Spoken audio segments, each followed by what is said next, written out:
दिसतोय परक्याचा, फुलाच चेहरासा दिसतोय परक्याचा, नसे सुटणार नाजूक गुंता दोष न चरख्याचा, फुले मी म्हटले जे होते पाहुणे ते, तरी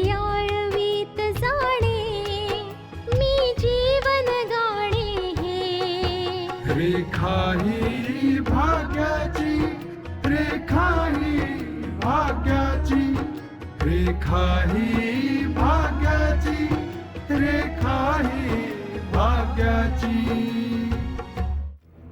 आतापर्यंत आपण पाहिलं आशा जी आपली स्मरणशक्ती हरवून बसलीये, जी विधवा आहे, तिला माहित नाहीये की तिच्या नावावर सोहनलालला अटक करण्यात आलेली आहे.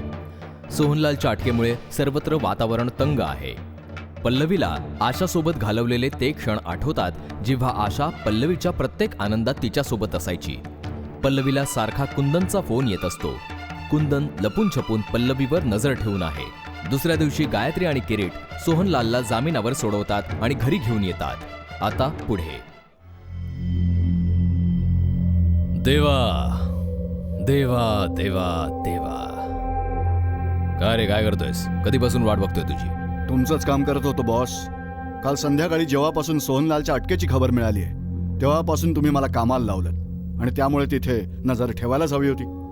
सोड त्या गोष्टी. मला सगळ्यात जास्त आनंद ह्या गोष्टीचा आहे की त्या सोहनलालचा माज थोडा तरी कमी झालाच असेल. कारण एका इज्जतदार माणसाला जेव्हा अटक होते आणि त्याला एक रात्र जेव्हा तुरुंगामध्ये काढावी लागते तेव्हा ती फार मोठी गोष्ट असते. मोठ्या घमेंडीने तो त्या दिवशी माझ्यासमोर बोलत होता ना. आता तर फक्त एक रात्र काढली त्याने. पुढे पुढे बघ किती रात्री काढाव्या लागतायत त्याला. तुमच्याच सांगण्यानुसार मी सोहनलालच्या घरावर नजर ठेवून होतो. तिथे बरीच माणसं आली होती. उजाडता उजाडता किरीटही आले होते. उजाडता उजाडता? कदाचित ते लोक जामिनासाठी कोर्टात जाणार होते. अरे मग तू त्यांचा पाठलाग करायला हवा होतास आणि माहीत करून घ्यायला हवं होतंस की काय झालंय ते. त्या सोहनलालला जामीन मिळाला की नाही? हा, मला वाटतं की सोहनलालला अटक जरूर केलेली आहे आणि त्याला जामीन नक्कीच मिळणार आहे. बरोबर बोलतोयस तू देवा. खूप पोचलेला आहे हा सोहनलाल. बड्या बड्या वकिलांना ओळखतो तो. आज नाही तर उद्या त्याला जामीन तर मिळणारच मिळणार. तरी तू त्याच्यावर नजर ठेव. हो, आणि माहिती काढ त्याला जामीन मिळतो की नाही. हो, आणि एका गोष्टीची माहिती अजून मिळव. पोलिसांनी पूर्ण रात्र सोहनलालला तुरुंगामध्ये ठेवून त्याच्याकडून काय काय वदवून घेतलंय ते. ही माहिती काढणं तर मुश्किल आहे, पण तरी सुद्धा मी प्रयत्न करीन. मी निघतो आता.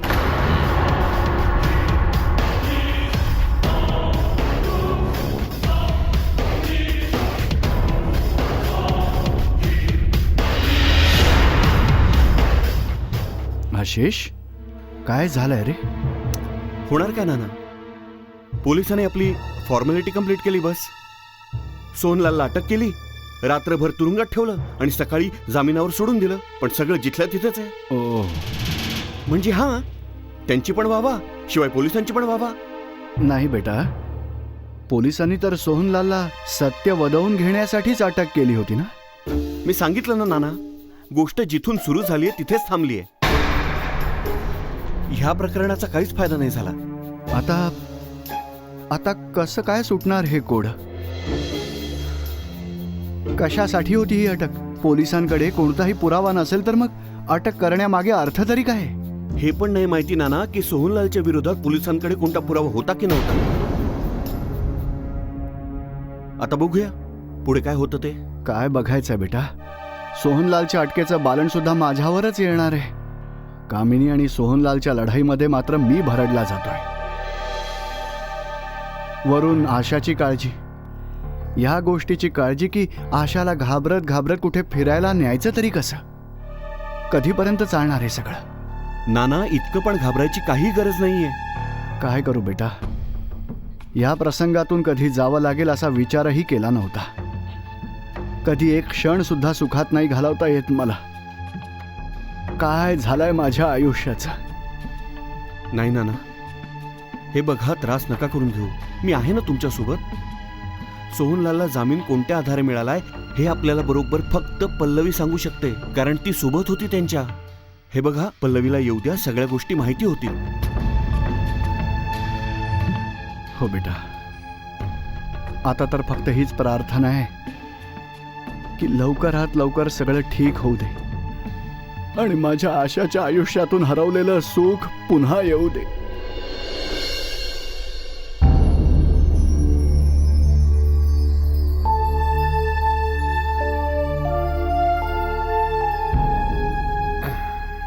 बघितलं तुम्ही, ज्या आशाला तुम्ही हृदयाशी कवटाळून सांभाळलं, जिच्या पालन पोषणासाठी, जिच्या खुशीसाठी तुम्ही नेहमीच आमच्या खुशीकडे दुर्लक्ष केलं, आज त्याच मुलीमुळे तुम्ही लॉकअप मध्ये रात्र काढून आलायत.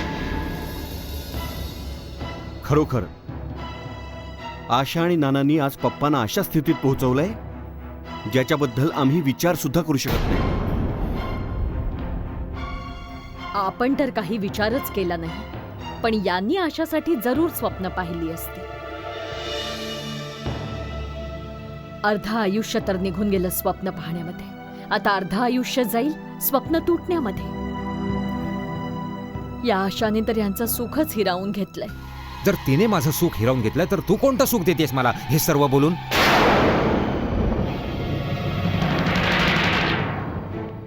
एकतर मी पूर्ण रात्र लॉकअपमध्ये घालवून आलो, पण तू तुझी कटकट ऐकवण्यापासून जराही उसंत घेऊ नकोस. पप्पा, तुम्ही मम्मीच्या बोलण्यावर इतके भडकताय, आणि ती आशा जिच्यामुळे सर्व काही झालंय. हे काय बोलतील तिच्याबद्दल? माहित नाही मी बरोबर केलंय का चूक, पण शीला आणि आशासाठी मी जे काही केलंय तो माझा अंतरात्म्याचा आवाज होता की जिला मी आधार दिलाय तिला सांभाळणं माझी जबाबदारी पण आहे, आणि मी माझी जबाबदारी निभावली आहे बस. पण जर तुम्हाला वाटत असेल की ही जबाबदारी घेऊन मी कोणती चूक केली आहे तर मग असेल आहे, आणि याचीच ही सर्व शिक्षा आहे जी मला मिळाली आहे, तर मला ही शिक्षा पण मंजूर आहे.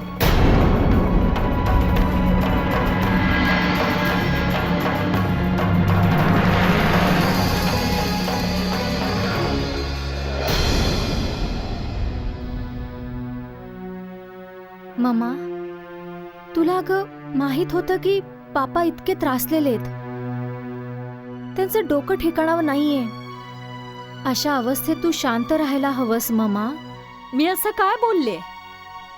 सर्व करेक्ट आहे मम्मा, तुझी प्रत्येक गोष्ट करेक्ट आहे, पण असं खरं काय कामाचं जो एखाद्याच्या मनावर घाव करेल? खरं बोलायची पण योग्य वेळ असते मम्मा. सत्य नेहमीच सत्य असतं कृतिका.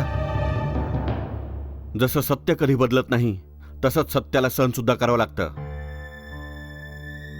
तुम्ही दोघं जे म्हणताय ते अगदी बरोबर आहे, पण जेव्हा यांच्या चेहऱ्यावर दुःख आणि त्रास पाहते ना, तेव्हा माझ्या हृदयात एक आग लागते, आग.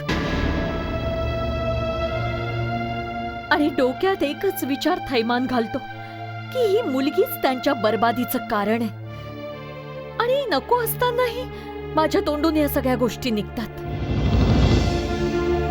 तुझं म्हणणं बरोबर आहे मम्मा, पण अशा अवस्थेत जर आपण सुद्धा पप्पांना टोमणे मारले किंवा त्रास होईल असं प्रयत्नपूर्वक वागलो, अगं मग आपल्यात आणि त्या कामिनी आंटींमध्ये काय फरक राहिला ग? आपला तर हाच प्रयत्न असला पाहिजे की आपण पापांबरोबर अगदी चांगल्या प्रकारे वागू. कारण पापा खूप त्रासलेले आहेत मम्मा.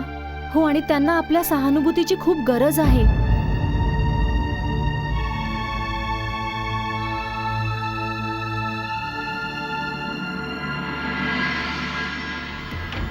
नानू, या सगळ्या गोष्टी मी ऐकलेल्या आहेत. नाही, पण मला नाही वाटत की या सगळ्यात सोहन काकांचा हात आहे. भगवंत करो तुझा हा विश्वास अगदी खरा ठरो. बाबा, कधी कधी विश्वास अंधविश्वासात बदलून जातो. रेखा ही भाग्याची.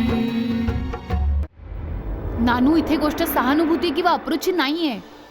गोष्ट सत्याची आहे, पुराव्यांची आहे. आणि खरं तर हे की कुणाकडे काहीच पुरावा नाहीये. बेटा, ही तर चांगलीच गोष्ट आहे ना की सोहनलालला जामीन मिळालाय आता.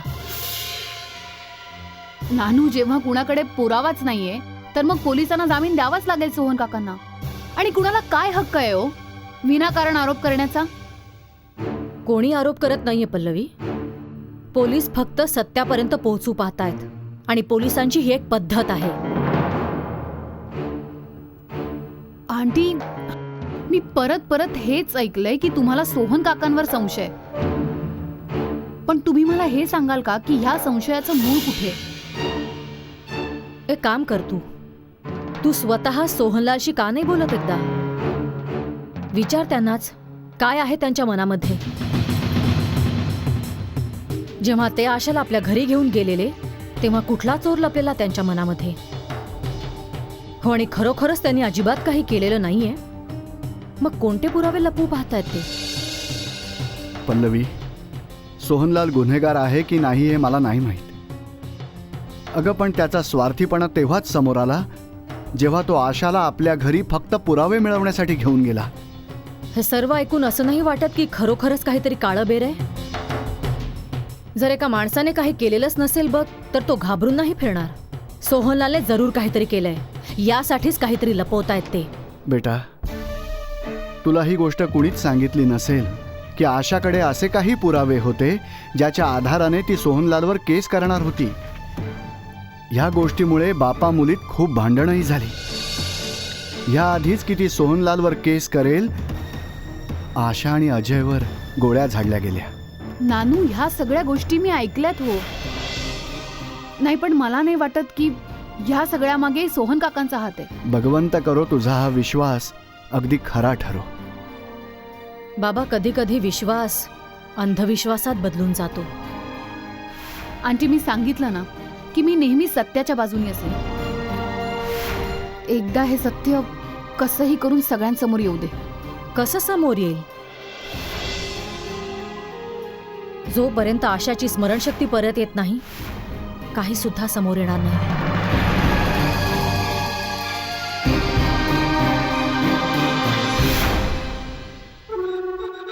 इतकी वाट बघितल्यानंतर तो दिवस आलेला आहे जसा मला पाहिजे होता. नाही, पण फक्त एका दिवसामध्ये तो सोहनलाल कायद्याच्या डोळ्यात धूळ फेकून आजाद सुद्धा झाला. मी तुम्हाला आधीच सांगितलं होतं ना की ते लोक जामिनाचा प्रयत्न जरूर करतील. आणि किरीटला बघून तर मी हे समजूनच गेलो होतो. नाही, प्रश्न हा आहे की पोलिसांनी सोहनलालला अटक केल्यानंतर पण त्याची साक्ष का नाही घेऊ शकली? आणि जर पोलीस असं नाही करू शकले तर मग ही पोलिसांसाठी पण खूप शर्मेची बाब आहे. विना पुरावा जर पोलिसांनी चार्ज लावलाच असता तर काय झालं असतं? सगळा मामला आशाच्या स्मरणशक्तीत अडकून पडलाय की आशाने ते पुरावे कुठे ठेवलेत. जर काही करून ती डायरी आपल्या हाती लागली तर मग त्यात लिहिलेल्या आशाचे शब्द सोहनलालच्या विरोधात पुरावे बनू शकते. तुम्ही तर असं बोलताय जणू काही तुम्ही आशाची डायरीच वाचली. नाही, मी डायरी वाचलेली तर नाही, पण मला ही गोष्ट चांगलीच माहिती आहे की आशा डायरी लिहायची. आणि मी ज्या ज्या गोष्टी तिला सोहनलालच्या विरोधात सांगितल्या होत्या त्या सगळ्या गोष्टी तिने त्या डायरीमध्ये जरूर लिहिल्या असणार, ज्या नक्की सोहनलालच्या विरोधात पुरावा बनणार होत्या. मी ती डायरी मिळवण्याचे खूप काही प्रयत्न केले, पण निष्फळ ठरले. कारण मला माहित होतं की ती डायरी माझ्यासाठी पण त्रासाचं कारण बनू शकली असती. जर तुम्हाला सोहनलालला धडा शिकवायचाच होता तर सगळ्यात आधी तुम्ही काही पुरावे पोलिसांपर्यंत पोहोचवायला हवे. पोलिसांनीही तुम्हाला धन्यवाद दिले असते, कारण इन्स्पेक्टरला अजिबात वाटत नव्हतं की सोहनलालला जामीन मिळावा. बरोबर बोलतोयस तू. आता आपल्याला जे काही करायचं असेल खूपच विचारपूर्वक करावं लागेल. तुम्ही पण खेळ न समजता उमजता सुरू केला होता. अजून एक गोष्ट मला तुम्हाला सांगायची होती की सोहनलाल पण हे समजून चुकलाय की तुम्ही सगळ्यात मोठे त्याचे शत्रू आहात. बरोबर बोलतोयस तू. आता कदाचित आपली खेळी खेळायची पद्धत बदलेल सुद्धा. तू बोलतोयस ते अगदी बरोबर आहे. घायाळ शत्रू आणि साप दोन्ही पण खूपच खतरनाक असतात. आता बघायचंय की सोहनलाल कायद्याच्या कचाट्यातून अजून किती वाचतो ते.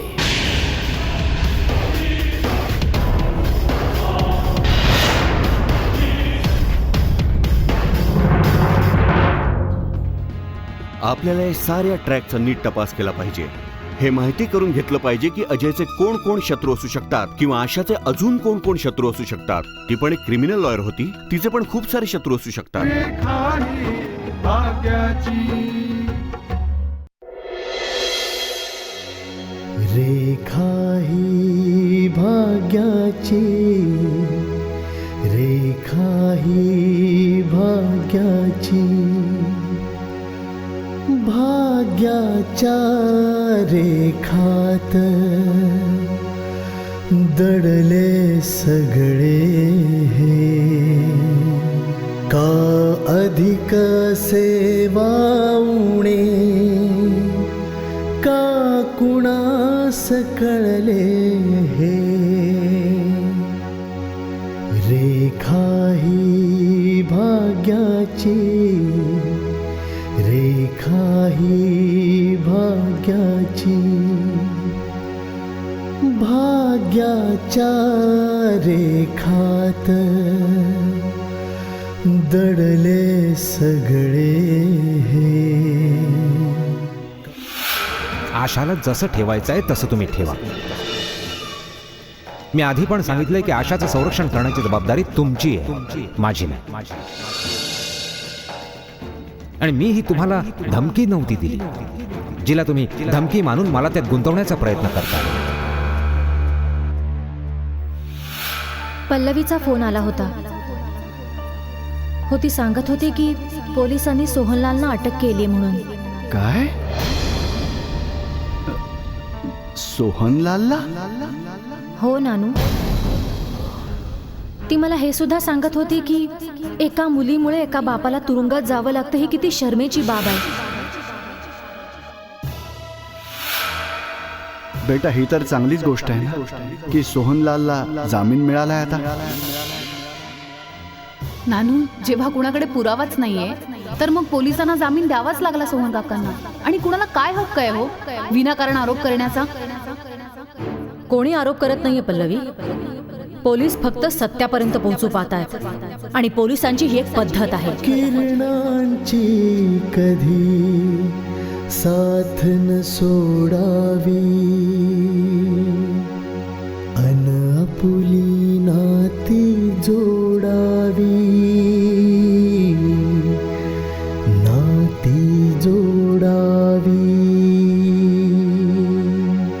अन भाग्याच्या रेखानी आपुली जीवन नौका ओढावी. रेखा ही भाग्याची. इतक्या दिवसांच्या मेहनतीतून काहीच निष्पन्न नाही झालं. पूर्ण रात्र चौकशी केल्यावर सुद्धा आपण सोहनलालकडून काहीच नाही काढून घेऊ शकलो. हो सर, शेवटी मलाही मानावंच लागलं की या पूर्ण घटनेमध्ये सोहनलालचा हात नाहीच आहे. तर मग कोणाचा हात आहे? कोण आहे तो?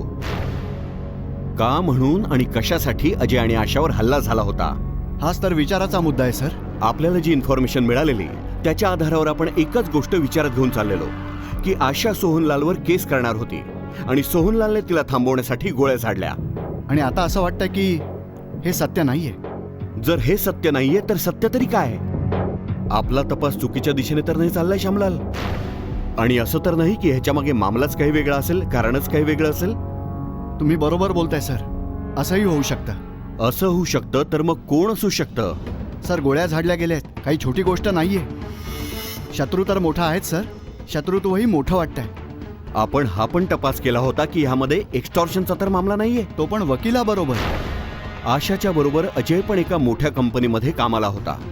पण आपल्या चौकशी दरम्यान तर हेच समजलं की यामध्ये एक्स्टॉर्शनचा मामलाच नाहीये काही. आता प्रश्न हा आहे की असं तर नाहीये ज्याने गोळ्या झाडल्यात तो अजयचा शत्रू असेल? आपल्या या साऱ्या ट्रॅकचा नीट तपास केला पाहिजे. हे माहिती करून घेतलं पाहिजे की अजयचे कोण कोण शत्रू असू शकतात किंवा आशाचे अजून कोण कोण शत्रू असू शकतील.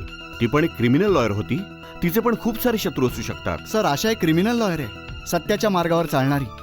सर, यावरून हे नक्की उघड होतं की तिच्यावर हल्ला करणारे कोणी अपराधीच असतील. या सगळ्यांबद्दल माहिती मिळवतो. माहिती काढ की आशा आणि अजयचे कोण कोण शत्रू आहेत. या सगळ्यांची एक लिस्ट बनव. Yes sir.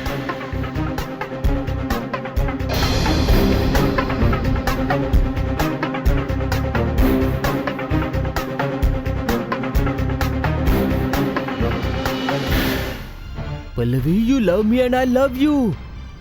हे सगळं नाटक बंद कर तू. Just shut up. काय मूर्खपणा करतोयस तू? माझं तुझ्यावर प्रेम मुळीच नाहीये, फक्त तिरस्कार करते तुझा. रेखा ही भाग्याची. हॅलो. थँक्स पल्लवी की तू माझा फोन उचललास. नाही तर मला वाटलं होतं की मी सारखा फोन करत राहीन आणि तू माझा फोन पण नाही उचलणार. का वायफळ बडबडतोयस आणि का मला फोन करतोयस तू? अरे पल्लवी, मी का फोन करतोय तुला? मी तुझ्यावर प्रेम करतो Pallavi. I love you Pallavi. हे बघ, मी माझ्या प्रेमा खातर मजबूर आहे. म्हणूनच मी तुला सारखा फोन करत असतो. आणि तू तिरस्काराने मजबूर आहेस, त्यामुळेच तू माझा फोन नाही उचलत. पल्लवी, हे बघ, तू कोणाबरोबर जगू शकतेस, आपलं आयुष्य घालवू शकतेस, पण मी तुझ्याशिवाय माझं आयुष्य नाही जगू शकत. Because I love you. मी तुझ्यावर खूप प्रेम करतो पल्लवी. का स्वतःचाच शत्रू बनलायस तू? मला तर तुझी कीव करावीशी वाटते. कीव करून तरी मला तुझं प्रेम दे पल्लवी. माझं आयुष्य बदलून जाईल. No, never. हे कधीच होऊ शकत नाही. मी तुझ्यावर इतकं प्रेम करतो, मी तुला संपूर्ण आयुष्य द्यायला तयार आहे. तू माझ्यावर प्रेम नाही करत पल्लवी. आपण एकमेकांना ओळखतो. मी तुझ्यावर प्रेम करतो आणि तू माझ्यावर प्रेम करतेस. तुला सांगावंसं वाटत नाही का मला किंवा या दुनियेला की तू माझ्यावर प्रेम करतेस, पण तू माझ्यावर प्रेम करतेस Pallavi. You love me and I love you. हे सगळं नाटक बंद कर तू. Just shut up. काय मूर्खपणा करतोयस तू कुंदन? माझं तुझ्यावर प्रेम मुळीच नाहीये, फक्त तिरस्कार करते तुझा. पुढे काय करायचा विचार आहे? करायचंय काय? बस इथे राहून प्रॅक्टिस करीन. विचार केला होता की तू मला हेल्प करशील, पण तू तर नानू, येतील त्या ग. चल तू. चल.